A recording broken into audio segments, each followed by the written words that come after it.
1991 সালে বিএনপি যখন ক্ষমতায় আসে, বিএনপির আসন সংখ্যা কম ছিল ক্ষমতায় আসার জন্য। যে আসন পেয়েছিল এই আসন নিয়ে সরকার গঠন করতে পারতো না। জামাত ইসলামের সাহায্য নিয়ে তখন সরকার গঠন হয়েছিল। তখন তো জামাত ইসলামের গায়ে গন্ধ ছিল না। আপনি কথা শুনে নেন, সব উত্তর দিয়ে দেবো। তখন তো জামাত ইসলামের গায়ে কোনো গন্ধ ছিল না। এরশাদ বিরোধী আন্দোলনে 3টা জোট ছিল। একটা ছিল 7 দলীয় ঐক্য জোট। প্রথম যখন গঠিত হয়, এটা চেয়ারম্যান ছিলাম আমি 7 দলীয় ঐক্য জোটের। বিএনপি ছিল 14 দলীয় ঐক্য জোট, জামাত একটা আলাদা জোট। এই 3টা জোটের মধ্যে নিয়মিত মিটিং হতো।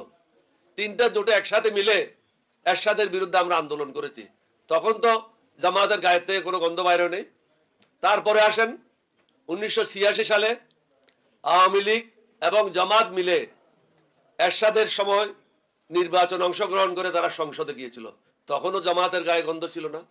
91 সালে বিএনপি যখন সরকার গঠন করলো, তারা তখন পাক পবিত্র হয়ে গেল।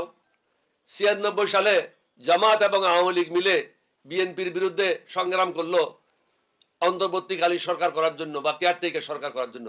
তখন তো ওদের গায়ের থেকে একদম খাস সুগন্ধি বের হচ্ছিল। তখন তো কোনো অসুবিধা ছিল না।